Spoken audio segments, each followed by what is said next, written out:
Thank you all for coming out here today. We called the briefing to update you on our investigation and to announce the arrest of Mr. Roger Tam, 55 years old, of Novi.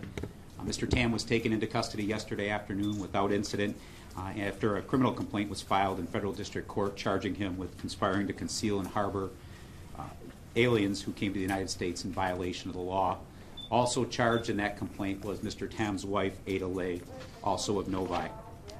This arrest and these charges obviously come as the latest development in this ongoing investigation with the Novi Police, but also with the United States Immigration and Customs Enforcement, Homeland Security investigations, with the assistance of ICE's Enforcement and Removal Operations Group, the U.S. Border Patrol, as well as the United States Attorney's Office.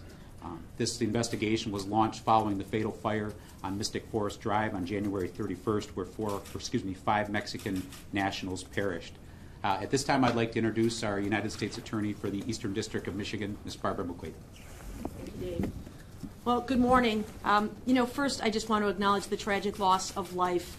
I think it's always easy to blame victims in a situation like this where people were in this country illegally, but I think all of our hearts go out to people who died in a very tragic way in a fire.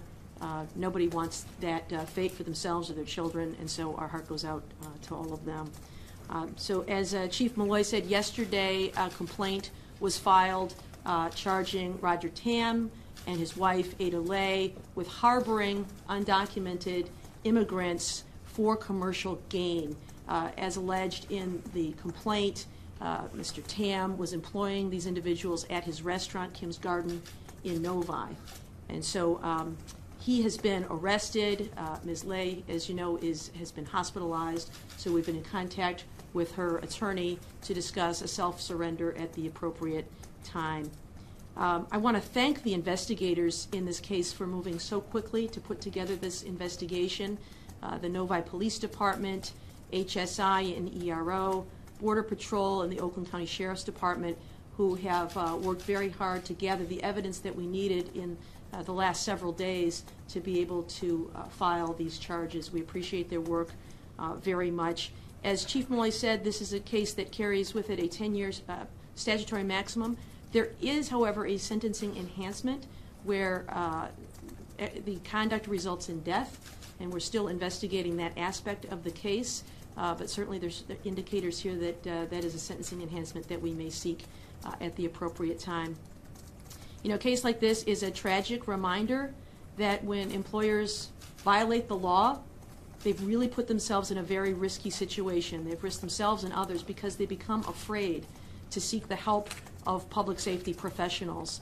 As you'll see in the complaint, there is evidence of the 911 call where Roger Tam did not disclose that there were people in that basement, and had the firefighters known that there were people in that basement, perhaps they would have approached that job a little differently. So that's why it's so important that employers comply with the law, not only because of our immigration laws, not only because hiring undocumented immigrants is an unfair competitive advantage against other businesses, but when you violate the law, you have now put people in a very dangerous situation.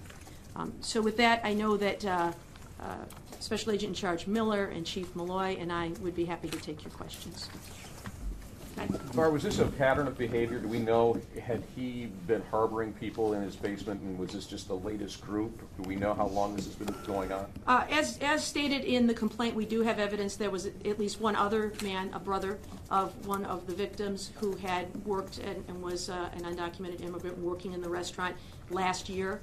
And so our investigation will continue to determine whether there were others. Did he arrange for them to come here? How far did he extend his reach? Yeah, I can't answer that. It's not part of the complaint, but it again is something that we are continuing to investigate. What kind of fire violations were inside the home? That was mentioned in the complaint. The complaint does mention the disabling of the smoke detector in the basement, which, you know, we have evidence that the fire was caused by smoking in a basement room, and so certainly the absence of a smoke detector potentially contributed to the tragic results here. Chief Malloy, I don't know if you have other information about the fire violations. Yeah, there's a multitude of building code violations that we're following up on with our Community Development Department. There was no egress window where someone should be able to get out of a basement, particularly a home built at this time. So those are other violations that we're taking a look at this point in time. Oops. Is there a difference between harboring immigrants and harboring immigrants for economic gain?